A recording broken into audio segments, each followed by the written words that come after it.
Miles Bennett had always lived in the shadows of Brooklyn Falls.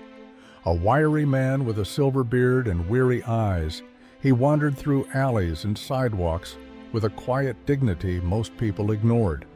Clad in a worn-out green jacket and a knitted hat too thin for winter, he pushed a squeaky shopping cart filled with old books, broken radios, and 2 folded blankets. To most, Miles was invisible, but his mind was still sharp and his heart had never frozen over, despite the world giving him every reason to let it.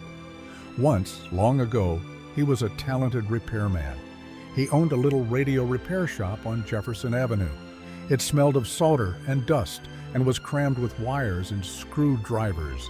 It wasn't glamorous, but it was honest work, and Miles loved it.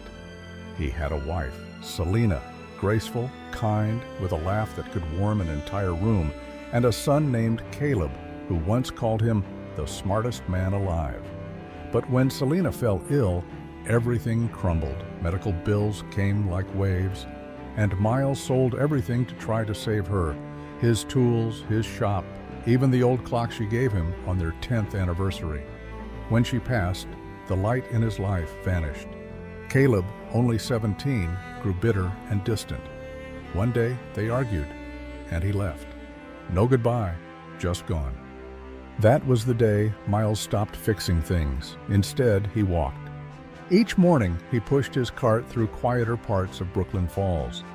He knew where warm air vents were, which dumpsters had expired fruit, and which churches served soup on Thursdays. He never begged, he never complained. But one cold morning changed everything. The sky was heavy with gray clouds as Miles made his usual shortcut behind Franklin Market. The large green dumpster there often had stale bread and wilted vegetables. As he passed it, he heard a faint sound, a cry, too high-pitched, too desperate to be a cat. He froze, then approached the bin with trembling hands and lifted the lid. Inside, nestled between 2 black trash bags, were 2 newborn babies, barely wrapped in a towel. A boy was crying softly. A girl lay still, eyelids fluttering weakly. Miles didn't hesitate. He pulled off his coat, wrapped them inside it, and pressed them to his chest. "You're safe now, little ones," he whispered. "I've got you."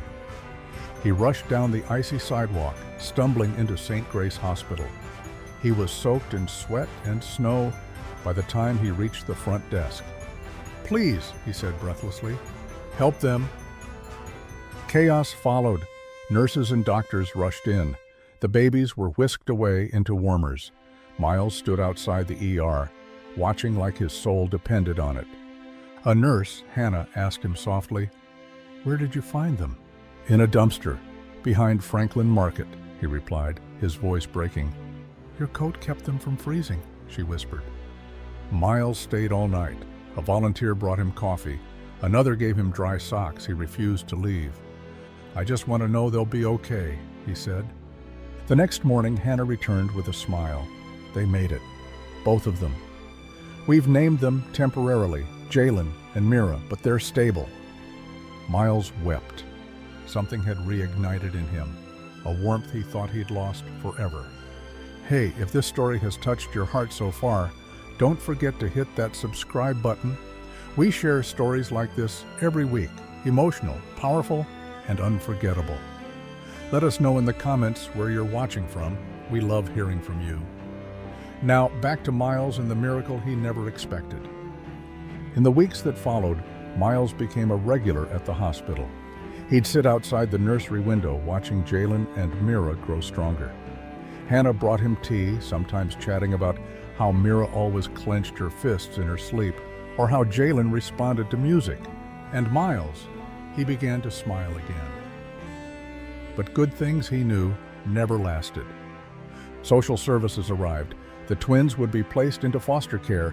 Miles had no job, no home, no legal grounds. He couldn't keep them, no matter how much his heart begged otherwise. Hannah stood beside him as the babies were wheeled away. "You saved them," she whispered. "That matters." He nodded, tears streaking down his face. Then they were gone. Miles returned to the streets, but he wasn't the same. He started fixing things again, radios from junkyards, bikes abandoned in alleys. He gave them to shelters, helped a blind woman repair her walker, taught a teen how to rewire a lamp. He kept busy, and he waited. Something told him he hadn't seen the last of those children. 20 years passed. Miles now lived at Harbor Light Shelter. His beard was white, his steps slower. But he found peace in helping others, repairing broken flashlights, making toys from scraps, giving advice to young men on the edge of giving up. Every November 3rd, he returned behind Franklin Market, not to relive the past, but to honor it. He'd leave a baby blanket, a pair of mittens, a thank you to the moment that reminded him he once had purpose. Then one day, a letter arrived. Cream-colored envelope, gold trim, the name written in elegant script, Mr. Miles Bennett. Inside, a message. Dear Mr. Bennett, you once saved 2 lives. We never forgot. You are invited to be our guest of honor. Riverside Banquet Hall, December 12th, 6 o'clock p.m. Formal attire not required, just bring yourself. Miles thought it was a mistake, but something about the handwriting felt familiar. That night, he wore his cleanest shirt, a navy coat a volunteer had given him. He polished his shoes with lotion. He boarded the shuttle with a fluttering heart. The banquet hall shimmered with light, guests in gowns and tuxedos, waiters offering sparkling drinks. A hostess greeted him. Mr. Bennett? He nodded. Right this way. In the ballroom, the lights dimmed. A young man in a gray suit stepped up. Good evening. We're here not just for charity, but for legacy. Beside him stood another young man in a blue tuxedo. 20 years ago, the first continued, my brother and I were abandoned behind a grocery store. We don't remember that day, but we remember who saved us. The second man smiled, tears in his eyes. A man with nothing, but who gave us everything. Miles's knees buckled. Someone helped him to the stage. The room erupted in applause. The brothers embraced him. I'm Mira, said the taller one. And I'm Jalen, the other whispered. You named us without even knowing it. Miles couldn't speak. Tears poured down his face. Because of Miles, Mira said, I became a cardiac surgeon. And Jalen? He's a structural engineer. He just launched a nonprofit to build affordable housing. More applause. But tonight, Jalen added, we're here to give back. On the screen, a house appeared. Porch swing, garden. This is yours, Mira said, handing him the keys. Fully paid, in your name. Miles gasped. I couldn't. You already did, Jalen said. And there's more, Mira added. A monthly stipend, full health care, and a workshop out back, in case you still want to fix things. The crowd cheered. Why me? Miles whispered. Why now? Because, Jalen said, smiling, you didn't wait for thanks. You did it when no one else would. The next day, news outlets ran the headline. From forgotten to family, the homeless man who saved 2 babies and was saved in return. Miles moved into his new home. Neighbors brought casseroles. Kids brought radios for repair. Every Friday, Mira and Jalen visited with groceries and stories. Sometimes they laughed. Sometimes they sat in silence, just being near the man who saved them.